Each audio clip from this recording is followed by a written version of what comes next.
السلام علیکم ورحمۃ اللہ وبرکاتہ۔ پیارے عزیز دوستو، آج میں جو آپ کو ایک وظیفہ بتانے والا ہوں، اس وظیفے کو سننے کے بعد تمام آپ وظیفے چھوڑ کر اسی وظیفے کو آج سے شروع کر دیں گے۔ حدیث پاک میں پیارے آقا نبی کریم صلی اللہ تعالی علیہ وسلم ارشاد فرماتے ہیں، یہ بخاری شریف کی حدیث پاک ہے اور صفحہ نمبر 1488 پر موجود ہے۔ پیارے آقا نبی کریم صلی اللہ تعالی علیہ وسلم ارشاد فرماتے ہیں کہ رب قدیر فرماتا ہے کہ اے محبوب، مجھے حیا آتی ہے کہ جب بندہ مجھ کو ان دو نام سے پکارتا ہے اور مجھ سے کچھ مانگتا ہے اور میں اس کو کچھ عطا نہ کروں، اور جب بندہ ان دو نام کے بعد مجھ کو پکار کے دعا مانگتا ہے تو میں اس کی دعائیں ضرور قبول فرما لیتا ہوں۔ تو پیارے دوستو، اللہ رب العزت خود فرماتا ہے کہ جب بندہ ان دو نام سے مجھے پکارتا ہے اس طرح سے، تو اللہ رب العزت اس کو سب کچھ عطا فرما دیتا ہے، پھر اس کو کسی بھی چیز کی حاجت، پھر کسی چیز کی ضرورت نہیں رہتی۔ ایک اور حدیث پاک میں ارشاد فرماتے ہیں پیارے نبی کریم صلی اللہ تعالی علیہ وسلم کہ جو شخص 100 مرتبہ سبحان اللہ و بحمدہ پڑھتا ہے تو اللہ پاک اس کے تمام گناہ معاف فرما دیتا ہے، چاہے اس کے گناہ سمندر کے جھاگ کے برابر کیوں نہ ہو۔ سبحان اللہ، یہ بڑے ہی مبارک اور بہت ہی پیارے نام ہیں جو آپ کو اسی ویڈیو میں آپ کو بتانے والا ہوں۔ پیارے دوستو، بندے اللہ رب العزت کی بارگاہ میں جب توبہ کرتا ہے، کوئی شخص اللہ رب العزت کی بارگاہ میں توبہ کرتا ہے تو اللہ رب العزت اس بندے سے راضی ہو جاتا ہے۔ اور ایک حدیث پاک سنن ابن ماجہ 4247 صفحہ نمبر پر موجود ہے۔ پیارے رسول صلی اللہ تعالی علیہ وسلم ارشاد فرماتے ہیں کہ اللہ رب العزت تمہاری توبہ سے اتنا خوش ہوتا ہے کہ جیسے تمہاری کوئی چیز کھو گئی ہو اور وہ واپس مل جانے پر آپ خوش ہوتے ہیں، تو اللہ رب العزت اس سے زیادہ تمہاری توبہ سے خوش ہوتا ہے، اللہ رب العزت راضی ہو جاتا ہے۔ تو اس لیے ہمیں ہر عمل، ہر وظیفے سے پہلے توبہ ضرور کرنی چاہیے۔ اپنے گناہوں سے اللہ کی بارگاہ میں توبہ کریں، اور توبہ کرنے کے بعد جو بھی آپ مانگیں گے اللہ رب العزت آپ کو ضرور عطا فرمائے گا۔ پیارے دوستو، یہ وظیفہ، اس کا پورا طریقہ کار کیسے پڑھنا ہے اور وہ کون سے نام ہیں، کس طرح سے پڑھنے ہیں، یہ ساری جانکاری اسی ویڈیو میں ہم جان لیتے ہیں۔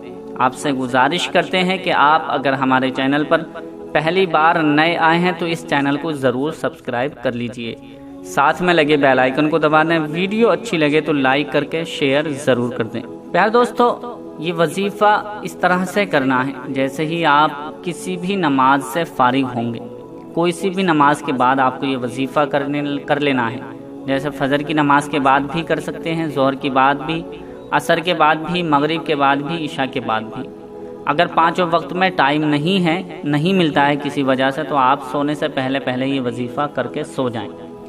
پڑھنا کیسے ہے، آپ کو وضو کر لینا ہے، یعنی بنا وضو کے یہ وظیفہ نہ کریں تو بہتر ہے۔ وضو کر کے وظیفہ کریں گے تو اور بھی زیادہ اثر جلدی ہو جائے گا۔ پیارے دوستو، وضو کرنے کے بعد جیسے آپ یا تو نماز ادا کریں گے، اگر بنا نماز کے بعد یہ وظیفہ کبھی کرتے ہیں تو وضو ضرور کر لیجئے۔ سب سے پہلے آپ کو 3 مرتبہ درود ابراہیمی پڑھنی ہے۔ درود ابراہیمی جو آپ ہر نماز میں التحیات کے بعد اللہم صلی اللہم بارک پڑھتے ہیں۔ بہت سے بھائی بہن کو یاد ہوتی ہے اور بہت سے بھائی بہن کو یاد نہیں ہوتی ہے۔ اگر کسی کو یاد نہیں ہے تو جو بھی درود پاک یاد ہو وہ درود پاک آپ 3 مرتبہ پڑھ لیجئے۔ 3 مرتبہ درود پاک پڑھنے کے بعد آپ کو اللہ رب العزت کے یہ 2 مبارک کلمات پڑھنے ہیں، نام پڑھنے ہیں، اس طرح سے سبحان اللہ و بحمدہ، سبحان اللہ و بحمدہ، سبحان اللہ و بحمدہ۔ یہ پڑھنا ہے آپ کو 141 مرتبہ، یعنی 141 ٹائمز آپ کو یہ 2 نام پڑھنے ہیں ملا کر، اسی طرح سے جس طرح سے میں پڑھ کر سنا دیتا ہوں۔ سبحان اللہ و بحمدہ، یہ 1 مرتبہ ہو گیا۔ سبحان اللہ و بحمدہ، یہ 2 مرتبہ ہو گیا۔ سبحان اللہ و بحمدہ، یہ 3 مرتبہ ہو گیا۔ میں نے 3 مرتبہ پڑھا ہے، اسی طرح سے آپ کو 141 مرتبہ یہ پڑھ لینا ہے، اور پڑھنے کے بعد پھر وہی درود پاک آپ کو پڑھنی ہے جو آپ نے پہلے 3 مرتبہ درود پاک پڑھی تھی۔ 3 مرتبہ درود پاک پڑھنے کے بعد آپ کو اللہ رب العزت کی بارگاہ میں ہاتھ اٹھا کر اپنے گناہوں کی توبہ کرنی ہے۔ اللہ رب العزت بہت مہربان ہے، کیونکہ جب بندہ اللہ کی بارگاہ میں توبہ کرتا ہے تو اللہ رب العزت اس سے راضی ہو جاتا ہے، اور جس بندے سے اللہ رب العزت راضی ہو جائے تو اللہ رب العزت اس کو سب کچھ عطا فرما دیتا ہے، اس کی مصیبتیں، اس کی پریشانیاں سب ختم کر دیتا ہے۔ اور ایک حدیث پاک میں، صحیح بخاری شریف کی حدیث پاک ہے، 5645 صفحہ نمبر پر موجود ہے۔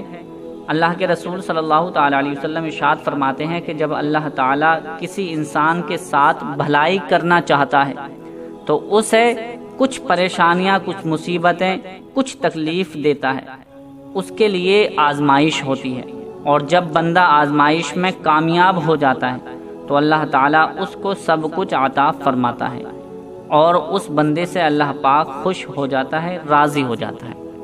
یعنی اس کا یوں سمجھ لیجئے کہ اللہ رب العزت جب کسی بندے کے ساتھ بھلائی کرنا چاہتا ہے تو وہ تھوڑی بہت مصیبتیں، پریشانیاں، تکلیف دیتا ہے تاکہ وہ اللہ کو یاد کرے اور اللہ اس سے راضی ہو جائے۔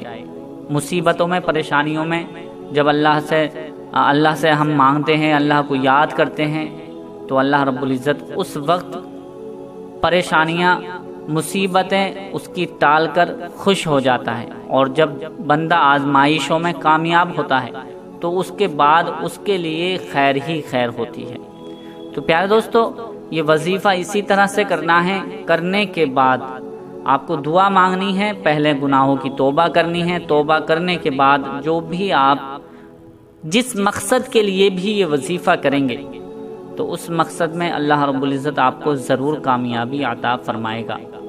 پیارے دوستو، ہم وظیفے عمل ایک دن کرتے ہیں اور کرنے کے بعد سوچتے ہیں کہ آج تو ہمیں کچھ ملا ہی نہیں، اثر نہیں ہوا، تو یاد رکھیں کہ سب سے زیادہ جو وظیفہ عمل کرنے کی باتیں ہیں وہ ضروری یہ ہے کہ اللہ رب العزت کی ذات پر یقین رکھیں، توکل رکھیں پورا کہ اللہ رب العزت ہمیں اس سے فائدہ ضرور فرمائے گا۔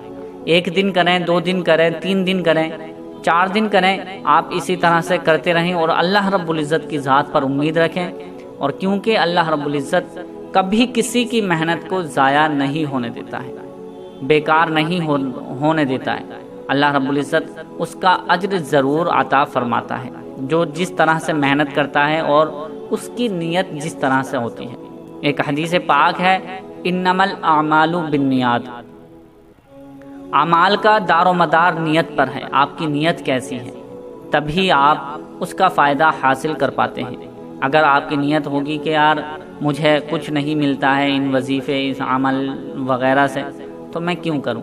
پیارے دوستو، اللہ کی ذات پر امید رکھ کے کوئی بھی ایک نام اللہ پاک کا پڑھ بھی لیں گے تو آپ کو سب کچھ عطا ہو سکتا ہے، لیکن ضروری ہے کہ آپ اللہ کی ذات پر توکل رکھیں، اللہ کی ذات پر یقین رکھیں، اور پھر اس کے بعد عمل وظیفہ جو بھی کریں گے انشاءاللہ وہ آپ کو ضرور فائدہ پہنچائے گا۔ تو پیارے دوستو، اسی طرح سے وظیفہ کرنا ہے، اور آپ کو یہ کم سے کم 3 دن کرنا ہے، اور زیادہ آپ جتنا چاہیں اسے پڑھ سکتے ہیں، اور پڑھتے ہی رہیں تو آپ کی زندگی کے لیے بہت زیادہ بہتر ہے۔ تو امید کرتے ہیں کہ یہ ویڈیو آپ کو پسند آئی ہوگی۔ پسند آئی ہے تو اسے لائک کر کے شیئر ضرور کریں تاکہ اس سے دوسرے بھائی بہن بھی فائدہ حاصل کر سکیں۔ ملتے ہیں اگلی نئی ویڈیو کے ساتھ، تب تک کے لیے اللہ حافظ۔